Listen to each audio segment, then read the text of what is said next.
anak Rana Minang, apa kabar Anda hari ini? Semoga selalu sehat dan tetap semangat. Kami kembali hadir untuk Anda dalam Berita Padang. Bersama saya, Wulan Valeri. Sejumlah informasi menarik telah kami siapkan untuk Anda. Berikut 3 berita utama hari ini. Pemerintah pusat menargetkan jalan yang putus di daerah Lembah Anai akan dibangun temporer dan 2 minggu mendatang telah bisa dilewati kendaraan secara terbatas.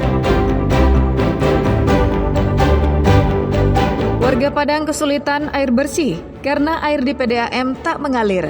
Sekelompok warga di Kelurahan Jati, Pusat Kota Padang, membuat sumur di pinggir sungai dan membagikannya secara gratis.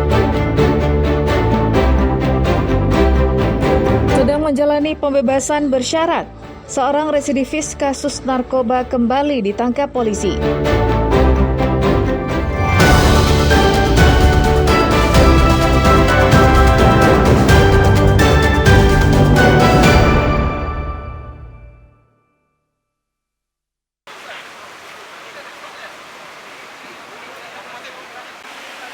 Dalam kunjungannya ke Lembah Anai, Tanah Datar, pada Selasa sore, Menteri Koordinator Bidang Infrastruktur dan Pembangunan Kewilayahan, Agus Harimurti Yudhoyono, mengungkapkan jika jalan di Lembah Anai yang rusak akibat longsor pada pekan lalu merupakan akses vital yang menghubungkan Sumatera Barat dan Riau, sekaligus menjadi jalur utama transportasi masyarakat dan distribusi barang.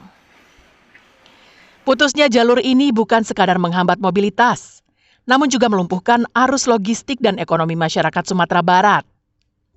AHY, sapaan akrab Agus Harimurti Yudhoyono, juga menyampaikan, sebagai Menko Bidang Infrastruktur dan Pembangunan Kewilayahan, kedatangannya untuk memastikan bahwa di kawasan itu telah dilakukan berbagai upaya. Tahap awal, pemerintah menargetkan jalur itu dapat kembali tersambung secara temporer agar kendaraan tertentu bisa melewatinya secara terbatas. Saat ini kita berada di sebuah jalur vital, bisa dikatakan arteri, urat nadi, ekonomi, dan aktivitas masyarakat Sumatera Barat yang terhubung ke Provinsi Riau. Sekali lagi kami ingin memastikan bahwa sudah dilakukan berbagai upaya, terutama alat-alat ekskavator yang sudah digelar dan dijalankan untuk bisa menghubungkan kembali jalur yang terputus ini. Mudah-mudahan dalam 2 minggu, dalam waktu 2 minggu, sesuai dengan penjelasan dari Kepala Balai tadi, ini bisa terhubung secara temporer. Mungkin baru bisa satu ruas saja, sehingga harus bergantian. Meski hanya pembukaan sementara, AHY menegaskan upaya rekonstruksi permanen tetap disiapkan secara paralel. Namun prosesnya membutuhkan waktu yang lama dan biaya yang besar. Sri Purnama melaporkan dari Tanah Datar.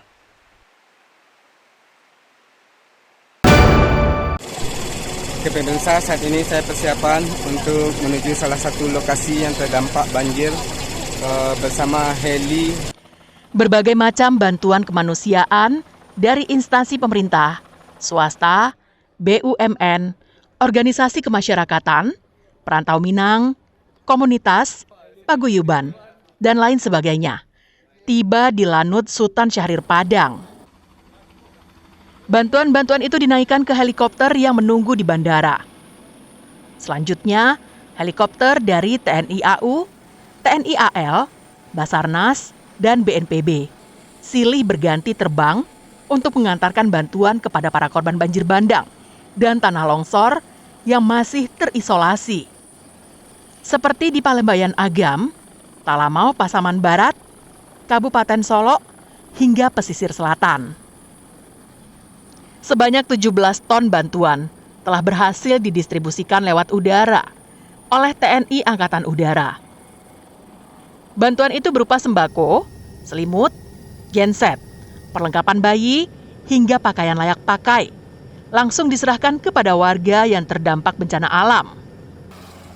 Warga penerima bantuan di Nagari Salareh Aya Agam merasa sangat bersyukur dengan adanya bantuan itu. Karena bencana banjir bandang yang telah meluluhlantakkan rumah mereka dan menyebabkan putusnya akses jalan menuju Palembayan. Terima kasih bantuan juga. Alhamdulillah Pak. Tak bisa menjawabkan juga Pak. Takkan kau akan kami ini juga pada Pak. Terima kasih ya Bapak dari TNI AU yang telah ikut berduka atas bencana di Nagari Seleriai, Kecamatan Palembayan, atas bantuan yang diberikan meringankan bagi kami warga yang terdampak dan korban yang menimpa bencana Galodo di Nagari Seleriai. Assalamualaikum. Hingga kini, untuk beberapa wilayah di Sumatera Barat, akses jalur darat masih terputus total. Bantuan yang datang hanya bisa diantar melalui udara, menggunakan helikopter. Dan alhamdulillah saat ini sudah terdorong heli, baik itu dari Basarnas maupun dari Angkatan Laut, juga dari BNPB. Termasuk juga heli dari TNI Angkatan Udara yang siap untuk mendorong logistik ke beberapa tempat yang memang tidak bisa dijangkau oleh transportasi darat. Dan Lanut memastikan pihaknya akan langsung mendistribusikan bantuan yang telah tiba di Lanut kepada korban bencana alam di daerah yang sulit dijangkau lewat jalur darat. Robiha melaporkan dari Padang.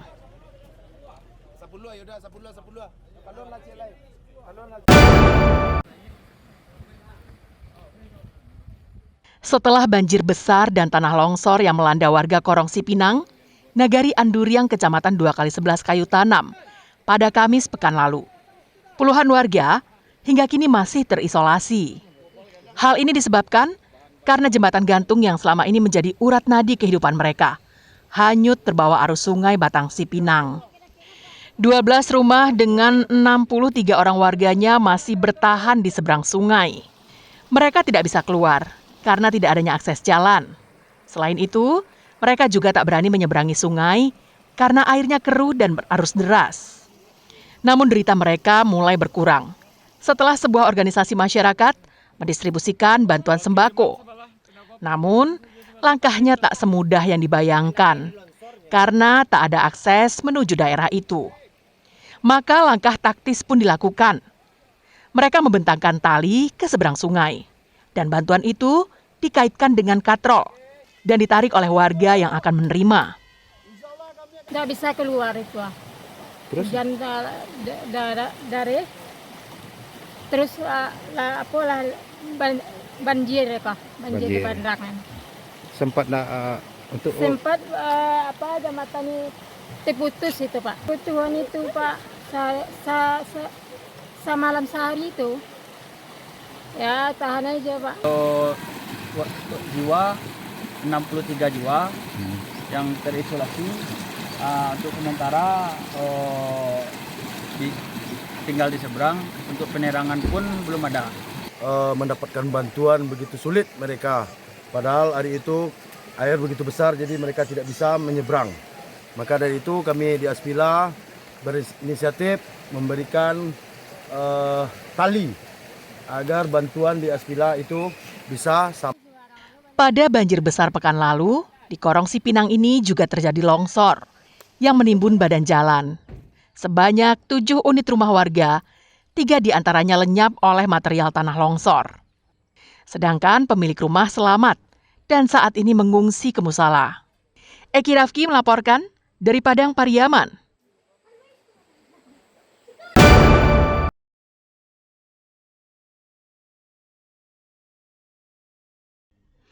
Upaya penanganan bencana di Sumatera Barat terus diperkuat oleh semua pemangku kepentingan yang terlibat. Seiring bertambahnya laporan korban dan meluasnya dampak di 13 kabupaten dan kota di Sumatera Barat. Seperti yang dilaporkan oleh Bidokes Polda Sumbar di Rumah Sakit Bayangkara Polda Sumbar. Tim DVI Polda Sumatera Barat mencatat hingga Selasa sore telah menerima ratusan jenazah korban bencana alam banjir dan tanah longsor. Dari jumlah itu, sebanyak 161 jenazah telah teridentifikasi dan sisanya masih dalam proses identifikasi. 11 orang dirawat di rumah sakit dan sebanyak 227 orang masih hilang. Tim DVI terus berkoordinasi dengan seluruh pihak mengenai pentingnya data antemortem dan laporan orang hilang dari masyarakat. Keluarga yang kehilangan anggota keluarganya dapat melaporkan hal tersebut ke seluruh posko DVI yang tersebar di lokasi terdampak bencana di masing-masing kabupaten dan kota di Sumbar. Korban ini sudah kita ambil DNA-nya, kemudian sidik jarinya semuanya. Ini nanti sebagai pembanding kalau ada korban atau korban yang merasa kehilangan.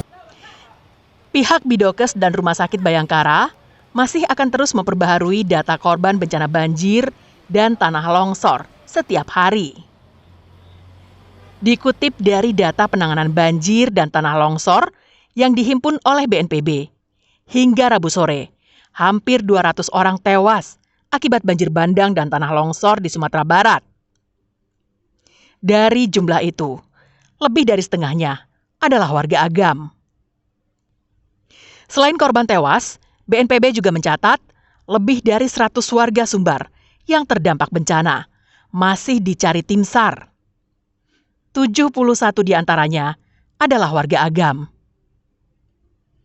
Robiham melaporkan dari Padang.